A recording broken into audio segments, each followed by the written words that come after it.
Good evening and welcome to Fashion for Freedom. Tonight, we are gathered together to stand against the injustice of human trafficking, to be a voice for the voiceless, to fight for freedom. Today, over 27 million people are being held in captivity due to this crime. This is unacceptable, and we must do something.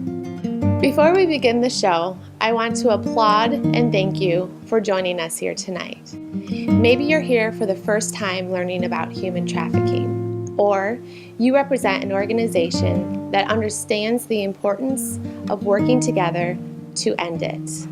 I'm Ashley Loreno, and in 2010, I developed a grassroots fundraiser, Party with a Purpose, after losing my best friend Daniela, to help others in her memory.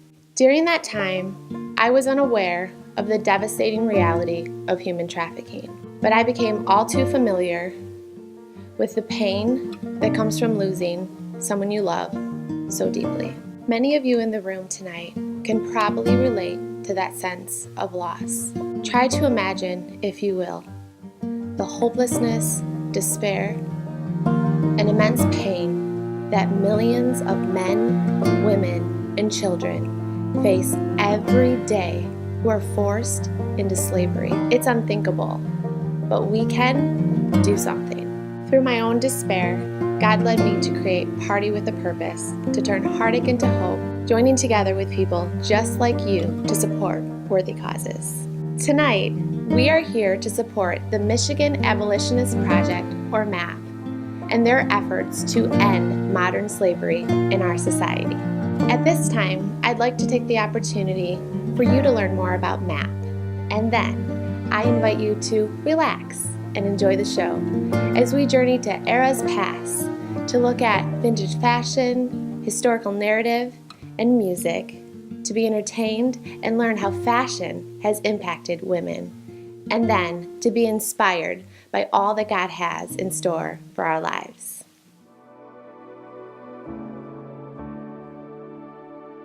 If you think slavery ended in 1863, think again.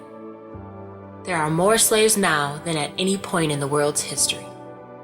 Human trafficking is the second largest criminal activity, and people are the fastest growing trade today. A $32 billion industry. That's more than Google, Starbucks, and Nike combined. Where is this happening? There is an estimated 100,000 children trapped as sex slaves in the United States alone. The Department of Justice reports that slavery has occurred in every state in our nation. The Metro Detroit area ranks second in the U.S. in the recovery of juvenile victims of human trafficking. Michigan Abolitionist Project is addressing slavery in Michigan by awakening and engaging the community to use their gifts, talents, resources, and influence to prevent and end slavery. MAP drives cultural change through education, training, and awareness, supports local frontline ministries, reaches out to victims and survivors of human trafficking, and promotes prevention efforts. Awareness, action and change, and resources are needed to end human trafficking. So what can you do to help? Pray. Educate yourself and others, and respond to God as He leads you to use your gifts, talents, influence, and resources. A tremendous thank you to all of our sponsors and the individuals who brought this event to life. Together, we are doing something. Enjoy the show.